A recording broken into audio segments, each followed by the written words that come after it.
Hi, thanks for joining us for the Family Plot, Gardening in the Mid-South. I'm Chris Cooper. It's late summer and the summer flowers are starting to look a little sad. Today we're going to talk about how to spruce up your planters for fall. Also, we're going to find out what kind of soil is best for your houseplant.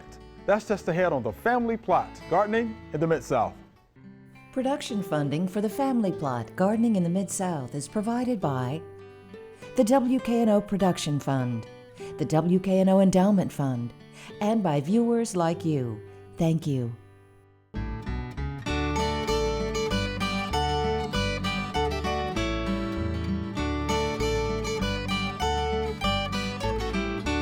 Welcome to the Family Plot. I'm Chris Cooper. Joining me today is Joellen Diamond. Joellen is the Director of Landscape at the University of Memphis, and Celeste Scott will be joining me later.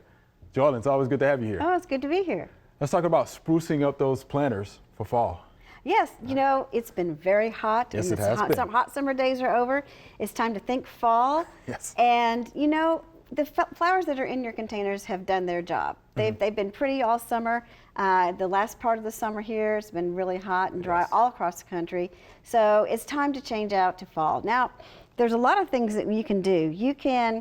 Some of the plants might still look good, but they might be a little overgrown or they need a little pruning. And if you want to keep them in there, you can. Or if you decide to take everything out and start all over again, you can do all of that. Right, you have that option. Have that option. Gotcha. And if you're going to you're going to take something out, make sure you dig enough of it out that you can get the root balls and everything, because you're going to be putting something back in there. Gotcha. And if the roots can't hold on to an excess amount of soil, well, you might have to put some extra potting soil in there. That's a good point. Good point. If you have trouble with, water retention in that container, you might want to put some soil moist crystals in. But if you put some in the spring, you don't need to, because they are still there and active. Right. And they usually stay in the ground for 2 or 3 years, and then you have to put more in. I like that. That is good. And I would like to add this: when you're inspecting those plants, do look to see if they have any fungal issues or insect pests. Yeah. Right. Yeah, that's true. And one of the things you've got to remember is the same principle that we talked about, is the thriller, filler, and spiller, for containers. You got to have this really nice plant in there that's large and really grabs your attention. Then you need something that kind of spills over the side of the container for our spiller, and then the filler is everything else in between. Got it. So let's look at some annuals and perennials that we have available this time of year to put in our containers. And first off are some annuals like celosia. Now celosia, those got those big plumes on them, and they're bright colors like the fall yellows and oranges and reds. And so that would be good as a filler. Coleus, this is the same way. Coleus have usually a little bit larger plants, but you usually don't take more than 1 or 2 of them in a container because they're very large They're plants. nice too. I like those. But they still do good as fillers. Marigolds, actually, depending on if you already have marigolds in your container, they may have already fallen over, so they can be a filler or a spiller, depending on the age of them and how many you have. Nice oranges and yellows, good colors for fall. Yeah. And then, of course, there are the pansies and violas. People just, want to put those in, and those come in any color you want, just about. So they're all reliable standbys. They're very reliable. And then there are more fillers. There's some of them that are trailing, and if you put them at the side of the pot, they will eventually trail over the side of the pot, but it might take a while for that to happen. Got it. And of course, crotons. They sell a lot of crotons this time of year.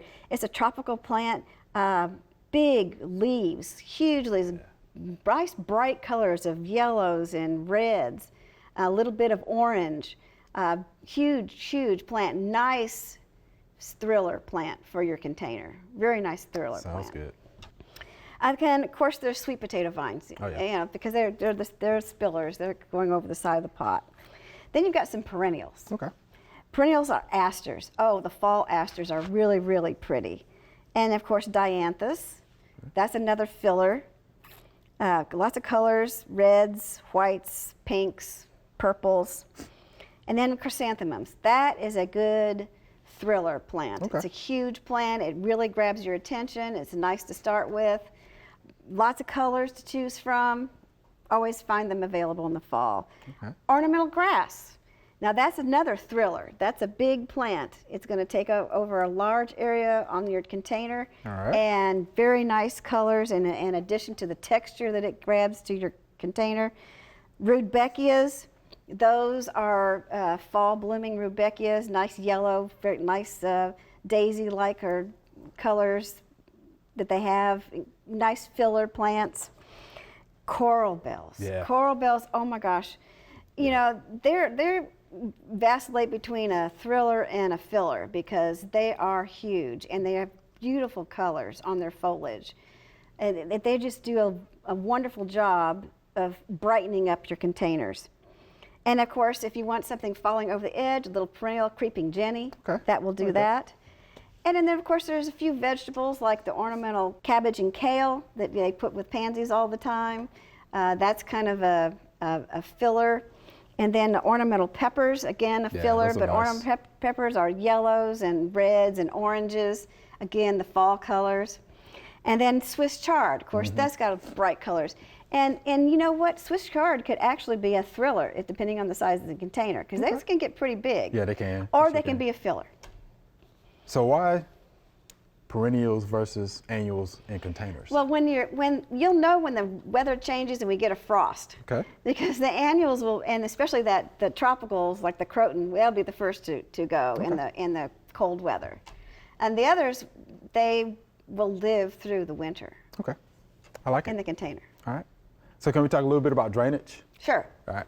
So what do you think about drainage? We got to make sure we have a hole at the bottom of the container. Yeah, there definitely needs to be a hole at the bottom of the container. Hopefully you've got that worked out, but if you're putting in new ones, make sure there's a hole in the bottom of the container. You might want to make sure that if you're going to put it on the ground, you might have to put it up on some rocks or something, because if the hole is in the bottom, but the container sits on top of the ground, the water is going to have a harder time getting out of the container, and you don't want the water to sit in the container. If you want to, you can. People do put rocks, a layer of rocks, an inch or two of rocks in the bottom of the container, just to help out with the drainage so that the soil isn't so soggy for the plants that are in there. Got it. That is good. So let's say we have a early frost. Can we cover those containers? Oh, yes. Can we do that? Yeah. How would you do that? I would use a tarp. Okay. Wow. And I would go ground to ground. Ground to ground. Or if it's up against the house, take it around to the house, from ground up and around to the house, because the house is going to stay a little bit warm. It's going to give you a little bit of heat for that container. Yes, I would do that. Okay, and you can also bring it indoors if you like. You could bring it in the garage, maybe. Yeah. Okay, or in the home. Yeah, because a lot of times some areas of the country, the cold snap doesn't last very long. Right. Right. And you have a lot of holidays, fall holidays, that you might like your container to look nice. And if you have the choice of being able to save it rather than having to change it out, I like it. You can do that. And of course, you also pumpkins and gourds and scarecrows and webbing for holidays, corn stalks. Yeah. All of that can add to your container. I think that'd be so nice. We just have to wait till fall gets here, right? Yes. Thank you for the information, Joanna. Appreciate that. Appreciate it much.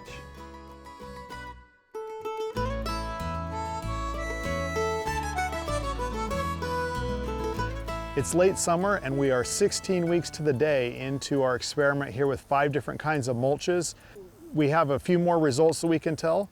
The flowers have done amazingly well. The zinnias and the sunflowers, we have been picking them, taking them home, enjoying them indoors now for several weeks. Our vegetables struggled because they were planted in extremely wet conditions, but our watermelons are doing really well. We have several large watermelons that we're just waiting to ripen up so we can pick them and take them home. We've had one so far. It was good to eat. As part of the experiment, we're keeping track of how much time we spend weeding each section of the garden. And so here are results so far. This is after 16 weeks or 4 months. We got a couple of really low mulch sections with about a half hour over 4 months. That's pretty good. All the mulches have performed well. The control group, that's the section that has no mulch, 470 minutes or about 8 hours to weed that. And as you can see, we don't go in and weed right away. We kind of do it every couple weeks, we'll go weed. So the control group is due for another weeding. It'll probably take us an hour or two to weed that little bit. So, so far we're seeing some big differences when it comes to weeding, and but we're seeing generally good performance out of all of the sections.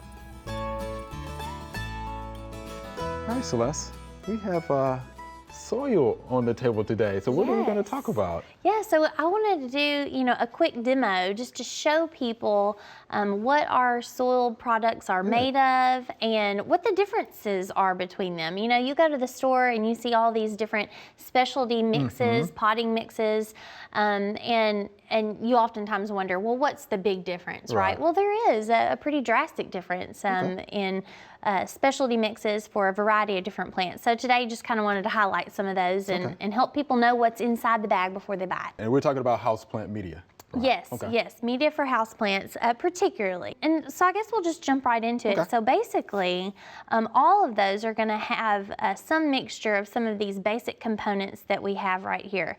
This is peat moss. And you can see how fine and dry this is. And this is going to be one of the base components of really the majority of our soil mixes. So it's hydrophobic by nature, means it repels water.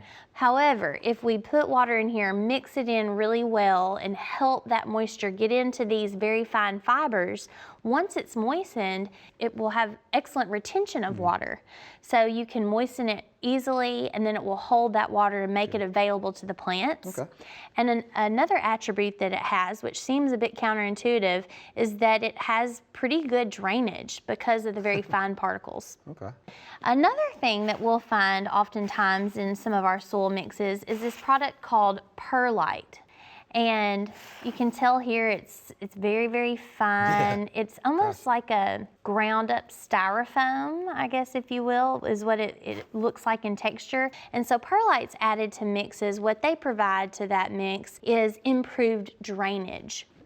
And then a third product here is the vermiculite. And again, it has a bit of a different texture. It's almost corky feeling.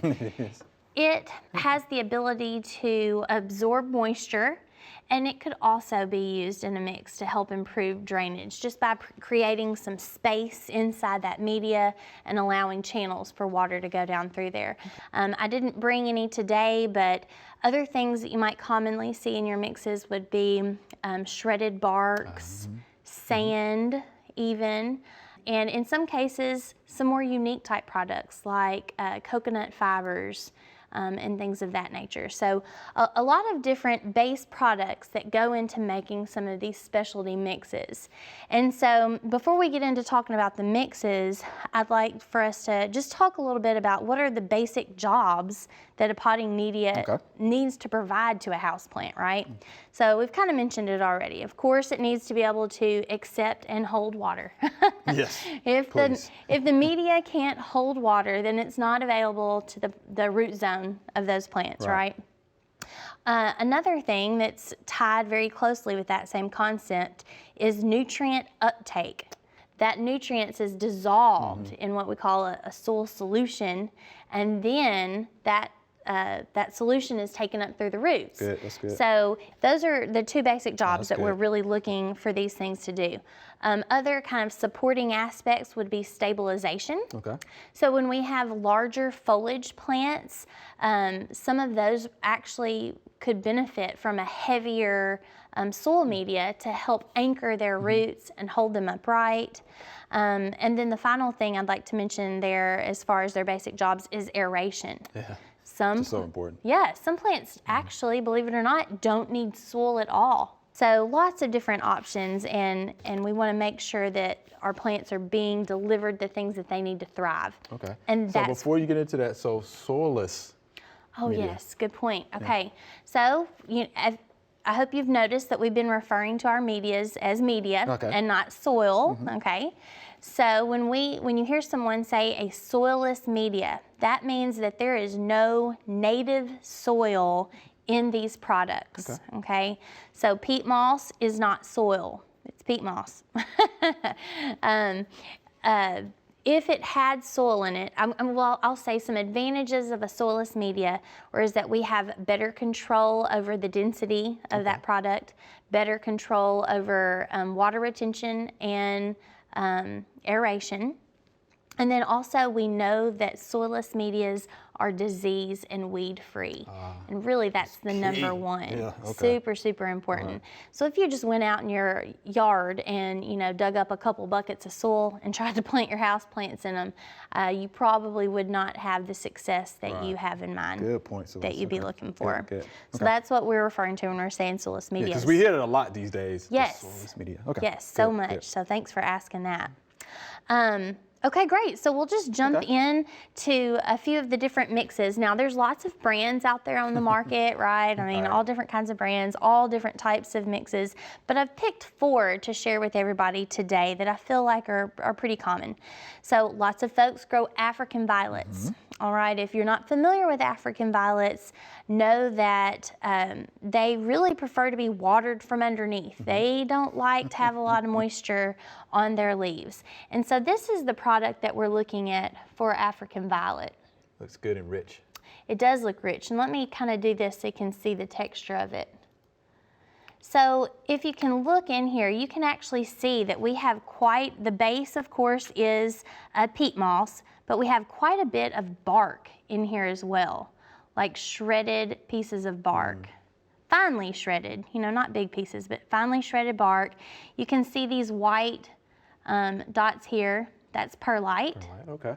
Having that component of the peat moss allows this mix to be able to wick moisture up from the base of that African violet container.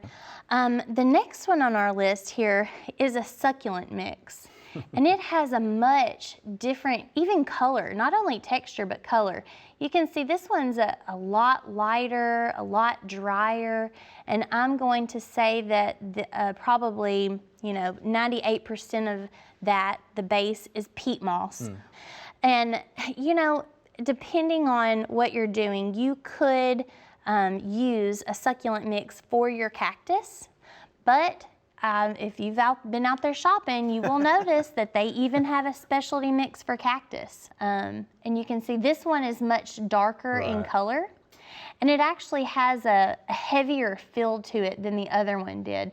And so I know that you can't tell it, but this one actually has quite a bit of sand in the mix. Okay.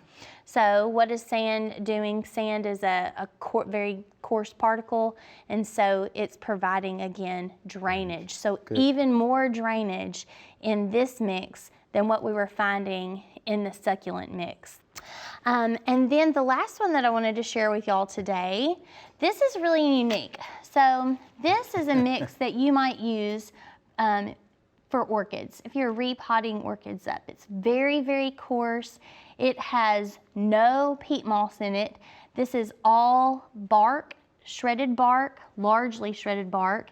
And then let me pick up one of these pieces so you can see here. This is charcoal. Yeah, that's something. Yeah, charcoal. Yeah. And so that also does a lot for preventing fungus development. So like we talked about before, orchids really need excellent aeration. They do not want their roots to be in a heavy type media that's going to retain moisture for any amount of time. Some orchids actually could survive just on misting. So just misting those roots periodically. But if you, again, you know, it's a big orchid, you need something that needs an anchor, you know, to hold it up, and you're doing those in pots, that would be an excellent option. And so with that, I'd like to point out that there's lots of university resources for mix your own recipes. Yes. For specialty soil mixes. How about that? Yes. And of course, we'll have those links on our website. Excellent. Sure. I'm glad that you mentioned that. Yeah, I'm glad you mentioned that as well. That's good stuff, Celeste. Good stuff. All right. Thank you much. Yes, sir. You're welcome. Anytime.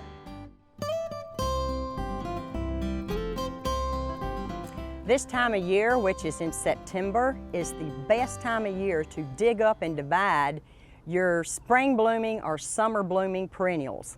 And right here today, we're going to be digging up this really overgrown, spread out big canna. You want to come out a little bit from the crown so you're not chopping through the part that you want to keep. Some of the other varieties you can dig up are daylilies, verbena, phlox, yarrow. There's a lot. Anything that blooms in the spring can be dug up and divided this time of year. Oh yeah, look at there. We got 3 big nice stalks. Now I did kind of cut through one of them here, but that's okay. You know, you've still got a good viable crown here going on in a bunch of tubers. So now you're ready to transplant that to another area of the garden. And because by this time of year, you know, the top has kind of done its thing more or less, you can go ahead and cut this off. Now I've got some clippers, or you can just do this. There you go. Now you're ready to put it in another part of the garden. All right, Joel, and here's our Q&A segment. You ready? I'm ready. These are some great questions. Yes, they are. Here's our first viewer email. I've grown tiger lilies for years, but this summer I have little black bugs all over the plants sucking their life out. What are these? And this is Silver from Memphis, Tennessee. So, Joel, what are these? Well, you know, lilies don't get a whole lot of problems, and as she said, she's had them for a while, and she hadn't had problems. It's most likely because of the heat was so stressed this year. I would say they might be aphids. That's what I'm thinking. I think they're aphids. You know, there seems to be an aphid species for every plant species that's out there. You know what I mean? Yes, there is.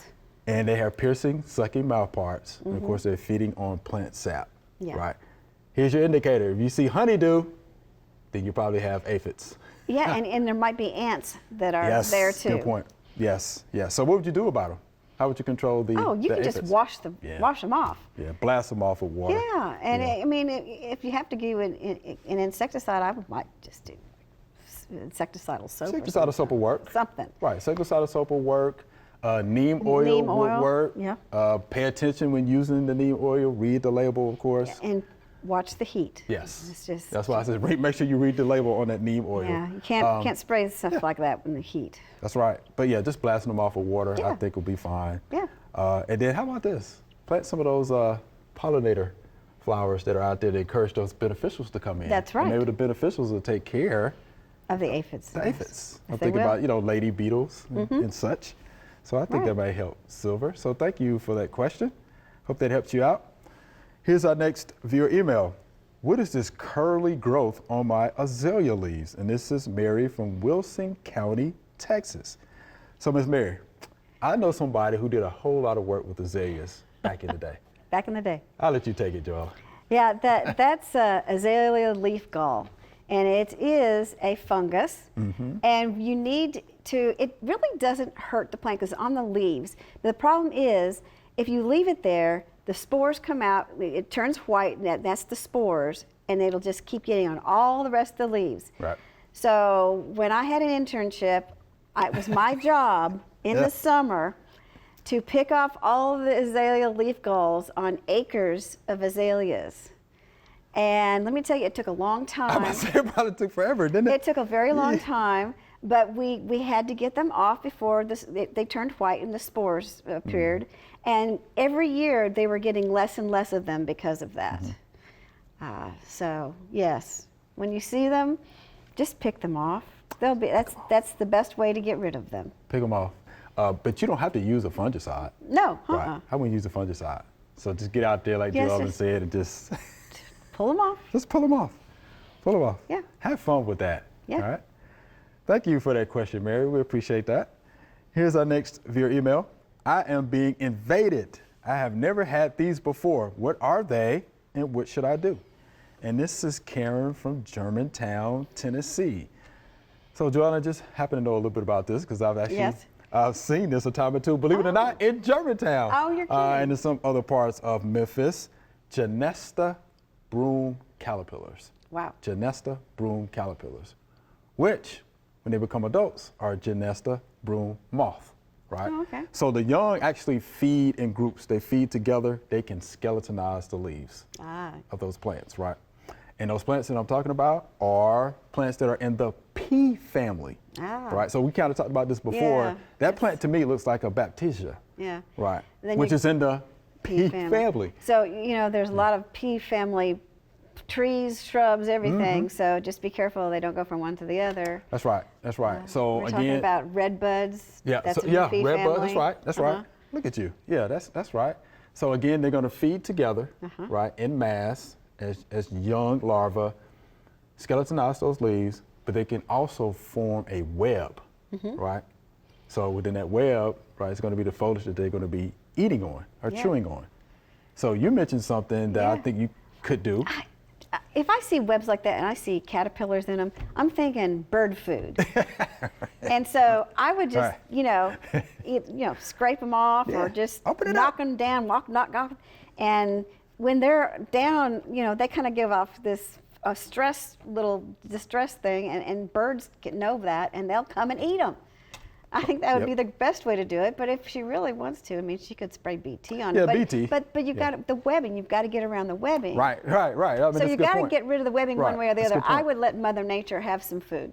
There you go. Just open the webs up, right? Because if you can catch them before they form the webs, then BT is something that you could use, for sure. Neem oil, is something that you can use. We didn't follow the label on that, but just let Mother Nature have her way, right? Yeah. Open it up, let the birds come in, let the wasp, some parasitic wasp will probably come in and take care of those as well. So there you go, Ms. Karen. I hope that answers your question. Yeah, she's been invaded, right? So thank you so much. Jordan, fun as always. Yes, it Fun was. as always. Thank you much. Remember, we love to hear from you. Send us an email or letter. The email address is questions@familyplotgarden.com. And the mailing address is Family Plot, 7151 Cherry Farms Road, Cordova, Tennessee, 38016. Or you can go online to familyplotgarden.com. That's all we have time for today. Thanks for watching. If you want to learn more about the plants Jordan talked about or find out more about different kinds of houseplant media, head on over to familyplotgarden.com. Be sure to join us next week for the Family Plot, Gardening in the Mid-South. Be safe.